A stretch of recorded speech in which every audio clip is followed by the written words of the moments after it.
Okay, here we go.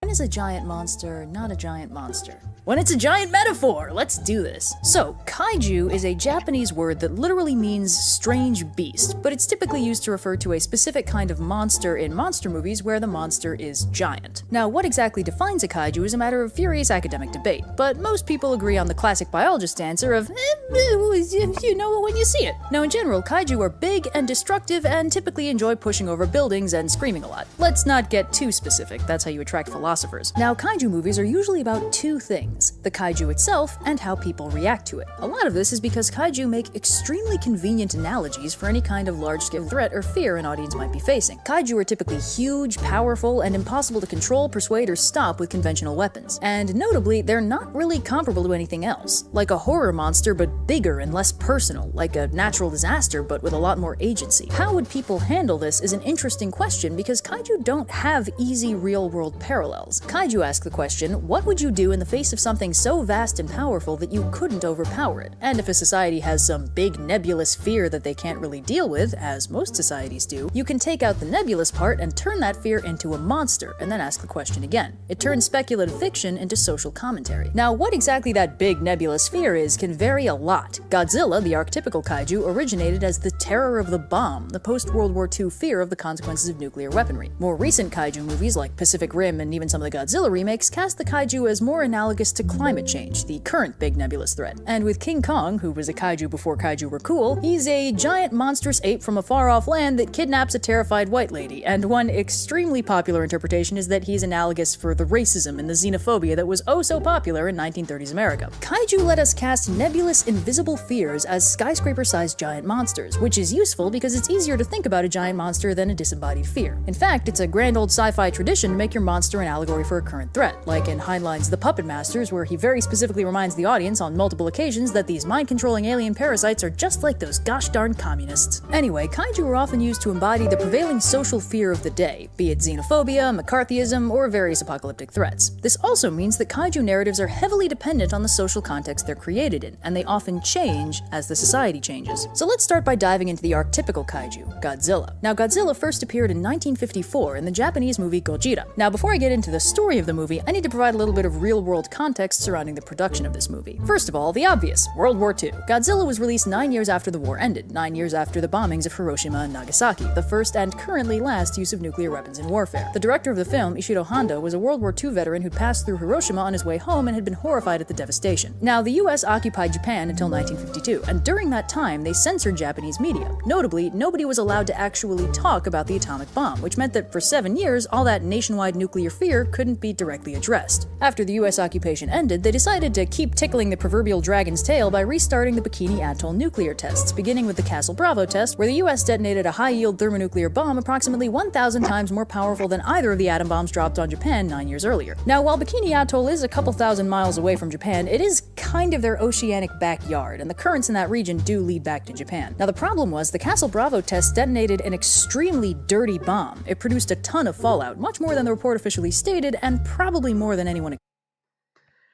Ah! Good evening, comrades. Great to see you. I don't know what the fuck's wrong with my video. My webcam. It's annoying the hell out of me. I'll go back to the beginning actually. See if I can get this to work. Okay. You're annoying the hell out of me.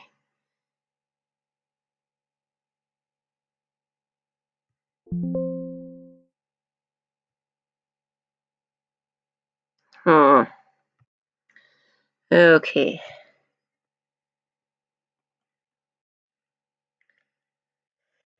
Okay, let's see.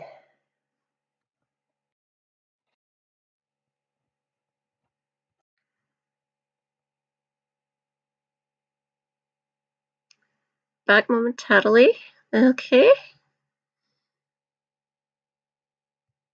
Be right back.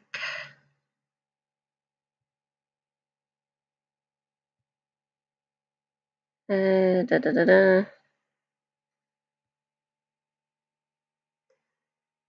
Settings.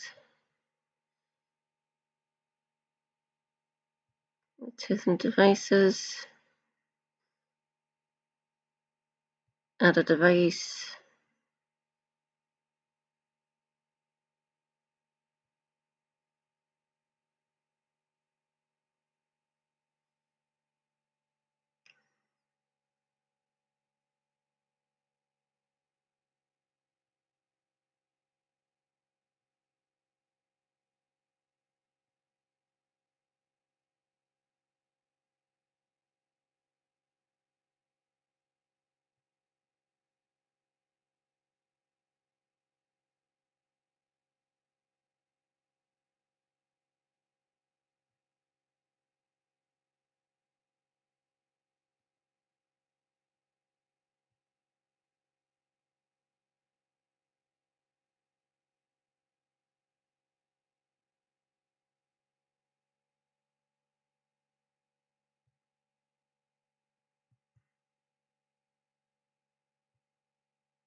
Ah.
Sod it. When is a giant monster not a giant monster? When it's a giant metaphor! Let's do this. So, kaiju is a Japanese word that literally means strange beast, but it's typically used to refer to a specific kind of monster in monster movies where the monster is giant. Now, what exactly defines a kaiju is a matter of furious academic debate, but most people agree on the classic biologist answer of, you know it when you see it. Now, in general, kaiju are big and destructive and typically enjoy pushing over buildings and screaming a lot. Let's not get too specific, that's how you attract philosophers. Now, kaiju movies are usually about two things: the kaiju itself and how people react to it. A lot of this is because kaiju make extremely convenient analogies for any kind of large-scale threat or fear an audience might be facing. Kaiju are typically huge, powerful, and impossible to control, persuade, or stop with conventional weapons. And notably, they're not really comparable to anything else. Like a horror monster, but bigger and less personal, like a natural disaster but with a lot more agency. How would people handle this is an interesting question because kaiju don't have easy real-world parallels. Kaiju ask the question, what would you do in the face of something so vast and powerful that you couldn't overpower it? And if a society has some big nebulous fear that they can't really deal with, as most societies do, you can take out the nebulous part and turn that fear into a monster, and then ask the question again. It turns speculative fiction into social commentary. Now, what exactly that big nebulous fear is can vary a lot. Godzilla, the archetypical kaiju, originated as the terror of the bomb, the post-World War II fear of the consequences of nuclear weaponry. More recent kaiju movies like Pacific Rim and even some of the Godzilla remakes cast the kaiju as more analogous to climate change, the current big nebulous threat. And with King Kong, who was a kaiju before kaiju were cool, he's a giant monstrous ape from a far-off land that kidnaps a terrified white lady, and one extremely popular interpretation is that he's analogous for the racism and the xenophobia that was oh so popular in 1930s America. Kaiju let us cast nebulous, invisible fears as skyscraper-sized giant monsters, which is useful because it's easier to think about a giant monster than a disembodied fear. In fact, it's a grand old sci-fi tradition to make your monster an allegory for a current threat, like in Heinlein's The Puppet Masters, where he very specifically reminds the audience on multiple occasions that these mind-controlling alien parasites are just like those gosh darn communists. Anyway, kaiju are often used to embody the prevailing social fear of the day, be it xenophobia, McCarthyism, or various apocalyptic threats. This also means that kaiju narratives are heavily dependent on the social context they're created in, and they often change as the society changes. So let's start by diving into the archetypical kaiju, Godzilla. Now, Godzilla first appeared in 1954 in the Japanese movie Gojira. Now, before I get into the story of the movie, I need to provide a little bit of real-world context surrounding the production of this movie. First of all, the obvious, World War II. Godzilla was released 9 years after the war ended, 9 years after the bombings of Hiroshima and Nagasaki, the first and currently last use of nuclear weapons in warfare. The director of the film, Ishiro Honda, was a World War II veteran who'd passed through Hiroshima on his way home and had been horrified at the devastation. Now, the US occupied Japan until 1952, and during that time, they censored Japanese media. Notably, nobody was allowed to actually talk about the atomic bomb, which meant that for 7 years, all that nationwide nuclear fear couldn't be directly addressed. After the US occupation ended, they decided to keep tickling the proverbial dragon's tail by restarting the Bikini Atoll nuclear tests, beginning with the Castle Bravo test, where the US detonated a high-yield thermonuclear bomb approximately 1,000 times more powerful than either of the atom bombs dropped. Fair warning. If you want to check out what they actually done to the Bikini Atoll, yeah, not good. Really, really destructive.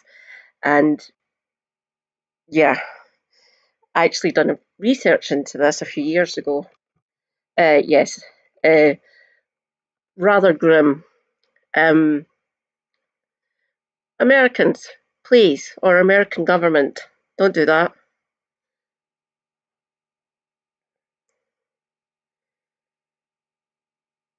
Just all kinds of fucked up. Ugh.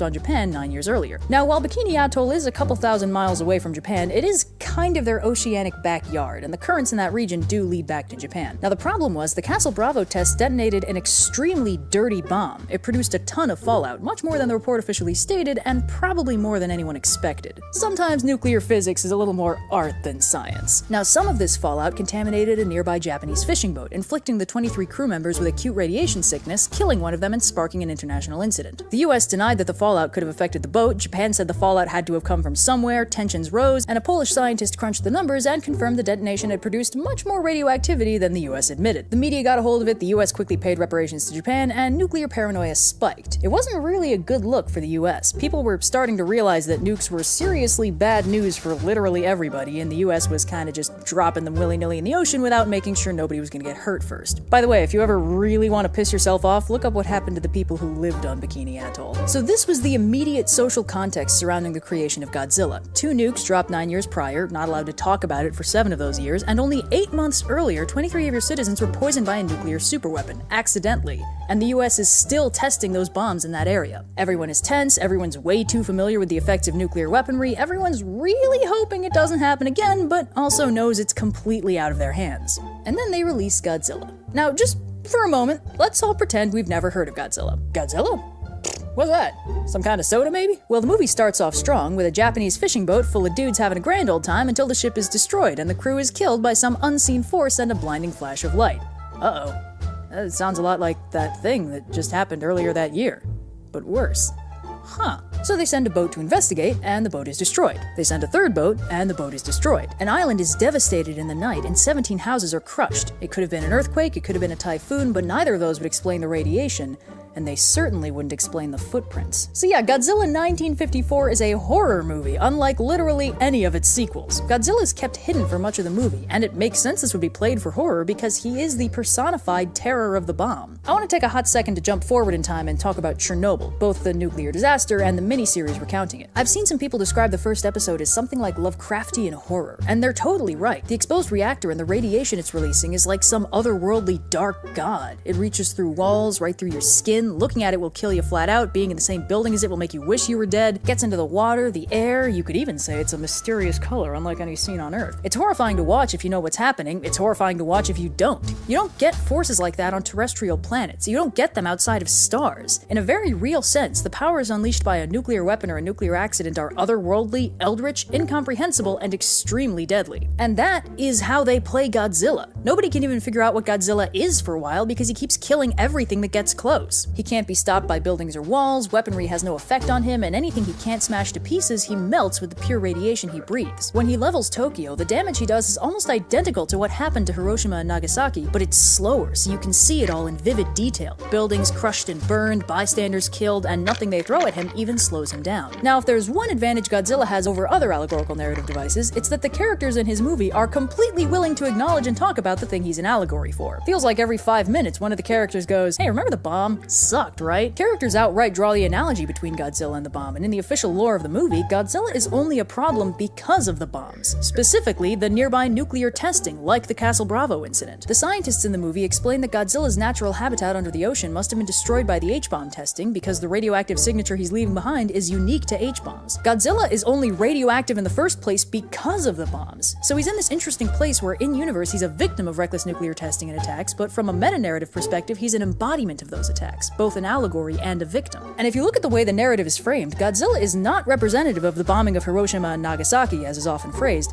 He's representative of the nearby nuclear tests and their implications. He's the threat that Hiroshima and Nagasaki could happen again. This was a deeply political movie. So Godzilla is basically nuclear irresponsibility on two legs, a way to embody an invisible, ephemeral terror that was unfortunately all too real. And there's actually another facet of the movie, because the only way they can find to kill Godzilla is to unleash an even worse weapon they call an oxygen destroyer. The scientist who creates it is so hell-bent on making sure it's never used in a global arms race that he burns all his notes and kills himself when they use it on Godzilla. The message is incredibly overt. These weapons are awful, they do damage in ways we can't possibly predict, it might already be too late, but we have to stop while we still can. Now this is moody. It's dark, it's tragic, it's not very hopeful. It even ends with one of the characters stating that if nuclear tests continue, there could very easily be another Godzilla. So nobody's having a good time. So it's not all that surprising that no sequel follows this format, because this is heavy stuff. And sometimes you want a deeply tragic, terrifying movie to help you process your communal trauma and warn the rest of the world against hubristic self-destruction, and sometimes you just want to watch a giant nuclear dinosaur beat up a dragon from space. So after this trend-setting kaiju movie broke onto the scene, it was followed by a parade of sequels that were almost unilaterally structured as Godzilla becomes the lesser of two evils. Pit Godzilla against another giant monster, and we're probably going to root for Godzilla just on the grounds of familiarity. Heck, his third movie ever was Godzilla vs. King Kong, which is pure spectacle. On the subject of King Kong, there's think pieces about various ways it can be interpreted, but I don't think it's exactly controversial to suggest that a movie made in the 30s about a giant savage ape who is captured by white men, transported across the ocean in chains, and then abducts a white woman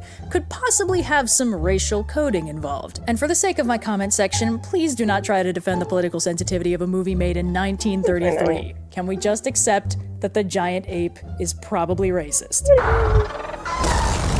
Okay, moving on. Now the thing is, King Kong didn't shake his allegorical implications as easily as Godzilla did. While Godzilla got sequels and character development aplenty, most King Kong movies were remakes. A handful were sequels or alternate versions, but nothing really stuck. And as long as the movies were following the original format, they were stuck with either the allegorical baggage of large ape man becomes obsessed with and kidnaps white woman, or the alternative version, where the white lady is into it, so it's consensual. I don't know anyone who was comfortable with that angle, but they did try it a few times. Godzilla, meanwhile, underwent a gradual heel-face turn. Over the course of nearly a dozen sequels, he slowly drifted from lesser of two evils to cranky protector of the Earth. His most significant character development came in Destroy All Monsters, where he teams up with every other kaiju in the world to fight noted three-headed space dragon King Ghidorah, after which point every appearance is functionally fully benevolent. He's still cranky, and he gives humans the stink eye whenever they pollute and stuff, but this Godzilla is basically a giant, grumpy Captain Planet. He's a protector of the Earth. He only squishes things accidentally. And this was a very popular direction to take kaiju. In the current remakes of both Godzilla and King Kong, the protagonist kaiju are functionally Gaia's vengeance, protectors of nature, disturbed from their peace or hibernation exclusively by human intervention and the occasional evil space dragon. And with King Kong, it's kind of flipped his allegorical implications from good old 30s racism to a kind of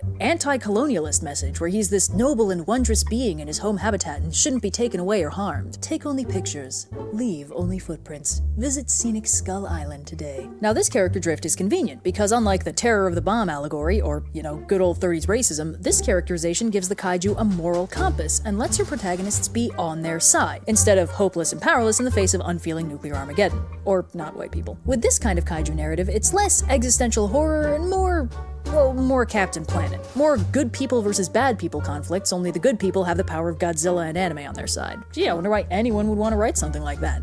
Wish fulfillment? Never heard of it. So kaiju movies ask the question, what would humanity do in the face of something terrifyingly powerful, unthinkably enormous, and functionally unstoppable? Godzilla answered it with die a lot and then risk a global arms race to destroy it once and for all. The post-1954 sequels answered it with cheer from the sidelines while it beats up something worse. And the post-2014 remakes doubled down into leave the kaiju alone and they will solve all your problems, including global warming. And listen, I loved King of the Monsters. I love spectacle fighting. But this character drift can have very weird, not very good consequences. I mean, the remakes take Godzilla, a character that was an embodiment of the terror of nuclear devastation, and without removing any of his nuclear power or radioactivity, makes his strongest advocate a middle-aged Japanese man who was personally affected by the very event Godzilla represents. The character of Serizawa exists in the remakes to metatextually remind the audience of Godzilla's Japanese roots, and very specifically his connection to the bombing. This is cute, I think. It's fan service, right up until Serizawa dies by manually detonating a nuke to revive Godzilla. And this is treated as catharsis for his character, because the nukes he hates and fears were used for good,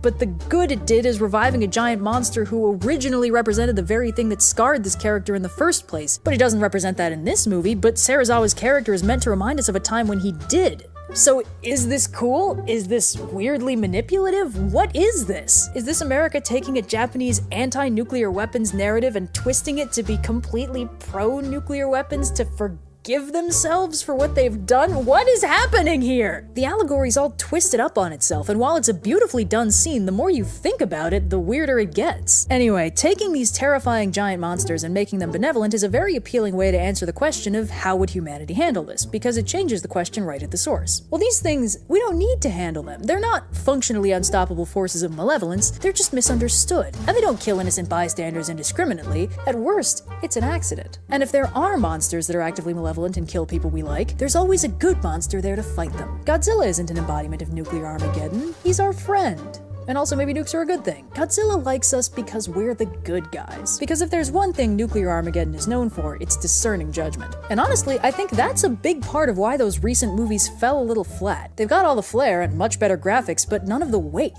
These kaiju don't mean anything. Instead of embodying some primal terror that'll resonate uncomfortably well with the audience, they're just saying, hey guys, wouldn't it be rad if a giant monster came and fixed global warming for us? And yes, that would be rad. But it's very unlikely. But one man dared to stand against the tide of meaningless, empty spectacle, to raise a fist skyward in solitary defiance and say, if humanity were faced with an onslaught of malevolent, unstoppable giant monsters, humanity would make giant robots to punch those giant monsters in the face. So let's talk about Pacific Rim. Guillermo del Toro is a man who understands monsters. He understands the complex interplay between humanity and inhumanity, and he knows that sometimes a person is a monster, sometimes a monster is a person, and sometimes a monster is a monster. You've got Hellboy in The Shape of Water, and Blade 2, apparently, where he explores inhuman, monstrous protagonists that are fundamentally people on the inside. Emotional, compassionate, lonely. I don't actually I haven't watched Blade 2. The point is, sometimes his monsters are people, and sometimes they're monsters. And when they're monsters, they're usually allegorical. Del Toro went on record stating that the Pale Man, a child-eating antagonist in Pan's Labyrinth, represents institutional evil feeding on the helpless, and outright says it's no coincidence that it's a pale man. Bold. So when Del Toro took a break from directing horror to make a badass action giant robots versus giant monsters punch-up, he did what he does best. He made the monsters mean something. The protagonist Raleigh at one point describes being in a Jaeger as being powerful enough to fight a hurricane and win. That humans face down colossal, mind-numbingly destructive threats and respond by making themselves big and strong enough to fight it hand to hand. It's a very uplifting message about human nature, the power of teamwork, and how nothing is strong enough to keep us down if we decide to fight back. Pacific Rim is a movie about humans being human. So the monsters are monsters. More specifically, they're hurricanes. It's no coincidence they're given cute nicknames and ranked with a category system from 1 to 5. And specifically, in-universe, they're part of a hostile terraforming effort from an extra-dimensional race of colonizing aliens. The kaiju in Pacific Rim are, in the most literal sense, climate change, in that they are physically changing the climate, battering down coastal cities like hurricanes strengthened by warming waters, poisoning the oceans with chemical-spilled blood, overwhelming storm walls built in anticipation of much smaller threats. Hell, Charlie Day's character outright draws the comparison, suggesting that human-made climate change has already done most of the alien terraforming, and now they're just sending in the kaiju for the finishing touch. Essentially, humans accelerated the process of the aliens changing the climate. Do you get it? Okay. Pacific Rim very specifically harkens back to Godzilla's origins as a global existential threat personified, raising the stakes by making the threat lots of kaiju instead of just one, and makes the danger they represent immediate and extremely relevant. It sends the message that yes, we made this happen, and yes, things are very bad and getting worse. But it also says that yes, we can fight back. If we put aside our differences, ignore all our useless political squabbling, focus on the only thing that really matters, and then confront the apocalypse head on, we will be able to punch it into submission. And also drop a nuke on it. Kaiju movies can never agree if nukes are good or bad. Anyway, the point is, kaiju movies frequently make statements about the world, the things that scare us, and what we can do about them, and as a result are often extremely political when you look at them. Sometimes they say we can't do anything about them. Sometimes they say the problems are our fault. Sometimes they bounce back to wish fulfillment and imagine a world where the giant unstoppable force is a good thing that'll fix our giant unfixable problems. And sometimes they say it's up to us to work together and face the problem head on, to admit that things are bad and to fight to the very end to make them better again. And also, sometimes it's just fun to watch two incomprehensibly giant monsters kick the crap out of each other. Oh, hell yeah! So yeah.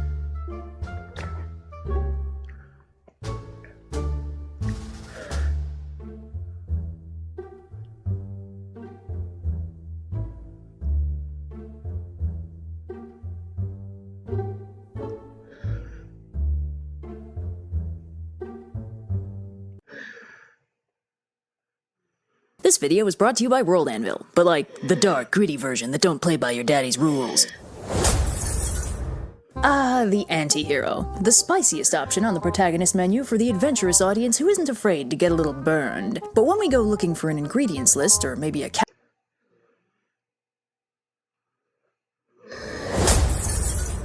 So there's this man on a train, right? And he sees this other guy who's carrying... Back in a minute, everyone.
carrying a package, and he asks him what it is, and the guy says, it's a MacGuffin, and he asks, what's a MacGuffin? And the guy says, a MacGuffin is a tool for finding things on the internet that have never been turned into porn, and he says, but there isn't anything on the internet that's never been turned into porn, and the package guy responds, well then I guess there's no MacGuffin. A rough approximation of this joke was used by Alfred Hitchcock in an interview to explain his use of the term MacGuffin, which had been coined by his screenwriter friend Angus MacPhail, the proud owner of my favorite name in history. Hitchcock also described the MacGuffin as the thing that the spies are after but the audience doesn't care, basically a functionally meaningless and interchangeable object that nonetheless drives the plot by being the center of attention and usually the object of a major conflict wherein everyone is trying to get it. Now, while Hitchcock popularized the term and MacPhail coined it, neither of them invented the concept. Some decades earlier, silent film actress Pearl White starred in a number of movies where everyone would be chasing after something, like a roll of film. She starred in so many of these that she started just calling the items in question weenies because they were functionally indistinguishable and it didn't really matter what they were. And long before film was a thing, the Holy Grail was an archetypical MacGuffin for the Arthurian Knights, an object of desire with no discernible function being sought after because everybody wanted it. Now, MacGuffin as a term gets thrown around a little loosely. It's often treated as synonymous with a plot device, which is a mistake. While MacGuffins are a kind of plot device, most plot devices are not MacGuffins. A plot device is anything that exists solely to propel the plot. For example, a Chekhov's gun is a plot device introduced near the beginning of the story and used once near the end of the story, like a gun left on a table, or a giant dam everybody really hopes doesn't explode. It's distinctly not a MacGuffin, which is very specifically an object that drives the plot only by being desired. A defining quality of a MacGuffin is that, on some level, it's pretty interchangeable. Any story that revolves around a MacGuffin could theoretically revolve around any MacGuffin with minimal reshuffling. These spies are trying to steal the data disk with all the undercover agents on it? Well, now they're trying to steal a volatile uranium core for an unstable superweapon, or a very big diamond, or a pretty cool gun, or the Holy Grail. This hero is playing keep away with a priceless artifact, could just as easily be a treasure map, or a stolen artwork, or an adorable baby space gremlin. Just swap out why people want it, and the story functions exactly the same. For instance, the rabbit's foot from Mission Impossible 3 is so interchangeable we literally never find out what it does. It could literally be a blank disc and nothing would change about the story. Now, this is not to say that MacGuffins have to be useless to fit the definition. They can have all kinds of theoretical powers and functions, but if those uses never actually factor into the plot, then